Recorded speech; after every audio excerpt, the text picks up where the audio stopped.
తమలపాకు లేనిదే ఏ పండుగ శుభకార్యం జరగదు. ప్రతి శుభకార్యంలో దేవుళ్ల వద్ద పూజలకు మనం ఎక్కువగా ఈ ఆకులను ఉపయోగిస్తాం. అంతేకాదు తమలపాకును లక్ష్మీదేవికి సమానంగా భావిస్తారు. అందుకే ఈ తమలపాకుకు మన సంస్కృతి సంప్రదాయాలలో ప్రత్యేకమైన స్థానం ఉంది. అంతటి ప్రాధాన్యం గల తమలపాకు సాగు విధానం సైతం ఎంతో ప్రత్యేకంగా సాగు చేయాల్సి ఉంటుంది. ఇలా ఎన్నో ఏళ్లుగా తమలపాకును సాగు చేస్తూ ఉపాధి పొందుతున్నారు పశ్చిమ గోదావరి జిల్లాకు చెందిన ఓ రైతు.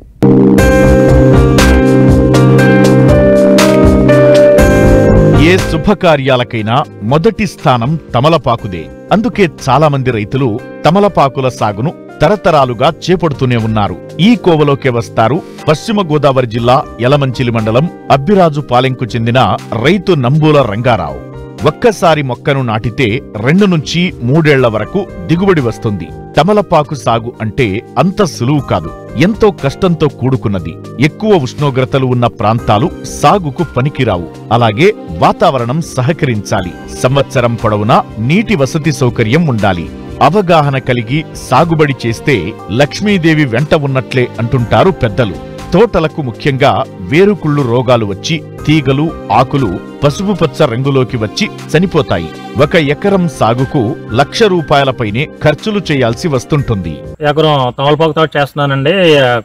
కొబ్బరి తోటలో అంతర పంటగా ఫస్ట్ కూడా దీనికి చేయవలసిన విధానం ఏంటంటే, మనకి ఏప్రిల్ నెలలో అంటే కత్తెర రాకముందు ఎండల మొదలక ముందు మన దుక్కు మెత్తగా దున్ని భూమిని సదును చేసుకుని ఔషధనాలు మన గాలి 1 మీటర్ వెడల్పు గాలి తీసుకునండి వేసుకుని పోషణ చేసుకోవాలి. అది పోషణ చేసుకుంటే కనీసం 4 ఏప్రిల్ నెల అంటే మే, జూన్, జూలై, ఆగస్ట్ నెల నుంచి సెప్టెంబర్ నెలలో మనం తమలపాకు విత్తనం కప్పెట్టుకోవాలండి. ఆ విత్తనం ఇక్కడ మొదటి తోటల నుంచి మనం కలెక్ట్ చేసుకుని పాతుకోవాలండి. ఈ ఎకరం నెలకి వచ్చేయండి మన హౌస్ విత్తనాలు వచ్చి 10 కేజీలు పడుతుందండి. ప్రజెంట్ రేట్ వచ్చి కేజీ వచ్చి మనకి 800 అంటే 8,000 అండి. మరి అవి విత్తుకోవటానికి మనకి అయ్యకు వచ్చండి దుక్కు దున్నటానికి ఈ పరులు తీసి వేయటానికి 5 మనుషులు పడతారండి. 5 మనుషులు అంటే ప్రజెంట్ ఇక్కడ మాకు వచ్చి 800 ఉందండి డైలీ వేజ్. 5 4,000 అవుతుంది సార్. 2,000 1 ఎకరానికి వచ్చి ఒక తీగ కప్పెడతాకండి. ఇదంతా పెట్టుబడి ముందు పెట్టవలసిందేనండి. ఆరుదాలను బట్టి తడి కట్టుకుంటా రావాలండి. ఇది ఆ తర్వాత నుంచి మనకి 2 నెలల నుంచి తీగి మనకి పెరుగుతూ ఉంటుంది. పెరిగిన తర్వాత హౌస్ చెట్టుకి డైరెక్ట్ హౌస్ చెట్టుకి మనకు కట్టుకోకుండా దానికి కర్రగుచ్చి తీగి ఎక్కించుకుంటూ రావాలండి. అది మనకి కోత వచ్చేయడానికి 3 నెలలు పడుతుందండి మినిమం. అంటే ఫస్ట్ తమలపాకులు మేము కట్ చేయాలంటే 3 నెలలు పడుతుంది. అంటే మాకు సెప్టెంబర్లో పెడితే అక్టోబర్, నవంబర్, డిసెంబర్లో మనకు తెగుతుంది. హౌస్ చెట్లు పాతడం వల్ల ఏంటంటే నీడకి నీడ, ఎండకి ఎండ వస్తుందండి. హౌస్ చెట్లు మళ్ళీ దాన్ని రొట్ట కొడుతూ ఉంటాయండి. అంటే 2 బెనిఫిట్లు ఉంటాయండి. రొట్ట ఏమో మాకు పశువులకు వేసుకుంటూ ఉపయోగపడుతుంది. హౌస్ చెట్లు ఏరి నుంచి కూడా దీనికి పోషణ కూడా అందుతుందండి. యూరియా రిలీజ్ అవుతుంది సార్. ఇది వాసం తెచ్చుకుంటామండి. వాసం వచ్చి హౌస్ చెట్లు అన్నీ బాగుంటే వాసం వచ్చండి మనకి ఎకరానికి వచ్చి 1000 నుంచి 1,500 వాసం పడుతుందండి. 1000 నుంచి 1,500 వాసం అంటే ప్రజెంట్ ఇప్పుడు వాసం వచ్చి ₹100 ఉందండి. అంటే ఈ హౌస్ చెట్లు ఉన్నది కదండి, ఇలా ఊగిపోకుండా స్ట్రైట్ లైన్గా, అంటే మీకు ఐడియా ఉన్నది చెరుకు తోటలకు జల్ల వేస్తారు ఆ టైప్లో దీనికి ద్వారం లాగి స్ట్రైట్గా చేస్తారండి. గాలి వేసినా ఊగకుండా, ఊగితే మళ్ళీ పడిపోతే దీనికి తీగ వాలితే పనిచేయదండి. ఎప్పుడు కూడా స్ట్రైట్గా పైకి వెళ్ళాలి. తమలపాకు తోటల్లో ప్రతినిత్యం పని ఉంటుంది. సరైన అవగాహన ఉండి అదునుకు తగ్గట్టు సాగు పనులు చేసుకుంటే ఆదాయం ఉంటుంది. వచ్చిన దిగుబడిని ఎక్కువగా మహారాష్ట్ర మార్కెట్కు తరలిస్తున్నారు రైతు. ఒక్కో బుట్ట తమలపాకుల ఉత్పత్తికి దాదాపు 500 ఖర్చవుతుంది. ఆపై వస్తేనే రైతుకు మంచి లాభం అన్నమాట. సరుకు డిమాండ్ను బట్టి ఒక్కోసారి ఒక్కో బుట్ట ₹1,000 పైనే పలుకుతుంది. కటింగ్ మొదలుపెట్టిన కాడి నుంచి, అంటే తమలపాకు మన కోత మొదలుపెట్టిన కాడి నుంచి అలాగ నెలకు అలా కోసుకుంటూ ఉంటామండి. ఇది మీ కోసిన ఇవన్నీ మోద అంటే 100 ఆకులు ఉంటాయండి.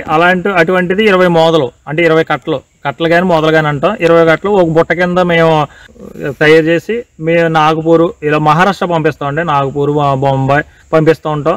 అదేంటంటే ఆ రేటు మా చేతిలో ఉండదండి. అక్కడ మార్కెట్ని బట్టి పాట పెడతారు. ఆ పాట పెట్టి ఏదైనా ప్రజెంట్ ఉన్న సిచ్యువేషన్ ఏంటంటే మాకు ఈ కోత కొయ్యటానికి పంపించడానికి బుట్టకొచ్చి అంటే 20 మోదలకు వచ్చి మాకు ₹500 ఖర్చు అయిపోతుందండి. ఇవి ప్రజెంట్ 500 మించి అమ్మితే మాకు లాభం కనిపిస్తుందండి. 500 నుంచి 600 అమ్మినా, 700 అమ్మినా, 800 అమ్మినా మాకు తర్వాత లాభం తప్ప ఈ పెట్టుబడి ఇవన్నీ చేసుకున్న మట్టికి బుట్టకొచ్చి 500 ఖర్చు అవుతుందండి. ఈ ప్రకృతి వైపరీత్యం మాకు ఎప్పటి నుంచి బాగుంటుందంటే ఎండలు పెరిగిపోతుంది. అంటే ఇప్పుడు శీతాకాలంలో మా అంత దిగుబడి ఉండదండి. అది శీతాకాలం ఇప్పుడు ఎప్పటి నుంచి ఏంటంటే పైరుగాలు తిరిగిన కాడి నుంచి తోట ఉత్తేజంగా ఉంటుంది, అది తయారవటం కూడా జనవరి నెల నుంచే తయారవుతుందండి. తయారయ్యి మాకు మే నెల వచ్చేటప్పటికి మంచి సీజన్ కింద ఉండేదండి మాకు తెలుసు మా చిన్నప్పుడు. ఇప్పుడైతే ఏ టైంలో ఎలా ఉంటుందో కూడా తెలియట్లేదు. దీనికి పెట్టుబడి 3 నుంచి 3.5 అవుతుందండి. 3 నుంచి 3.5 పెట్టుబడి పెట్టి మనం అక్కడి నుంచి మనకి తమలపాకులు ఎక్స్పోర్ట్ అంటే రవాణా ద్వారా మన మహారాష్ట్ర ఎక్కువ వెళ్తుందండి. మనకి లోకల్లో వాడేది పెద్ద ఏమి ఉండదండి. అది ఈ పంట లాభసాటి పంటే కానీ మనకి ఏదన్నా ఈ అనుకున్నది మనం అనుకున్నట్టుగా మనకు వస్తే కనుకండి 3 కదండి 3 నుంచి 6 లక్షలు 6 లక్షలు దాటి మార్కెట్ ఏమైనా మనకి తేడా చేస్తే మట్టుకి ఆ 3 కదా, ఆ 3 నుంచి ఒక 3 రూపాయలు కూడా రాదండి. మనకి ఒక చంటి పిల్లోని మనకి ఎలా సాకాలో అలా సాగుతానే ఉండాలండి. దీన్ని అది మాకేంటంటే మా తాతల కాడి నుంచి ఇది అలవాటు అయిపోయింది ఈ వృత్తి. ఇది అప్పుడు ఏంటంటే దీని మీద బతికి దీని మీద చేసి ఎకరాల భూములు కూడా ఉన్న రోజులు కూడా ఉన్నాయండి. ఇప్పుడు ప్రస్తుత పరిస్థితి మాకు వాతావరణం ఈ అనుకూలంగా కూడా మాకు లేకపోవడం మేము చాలా ఇబ్బంది పడుతున్నామండి.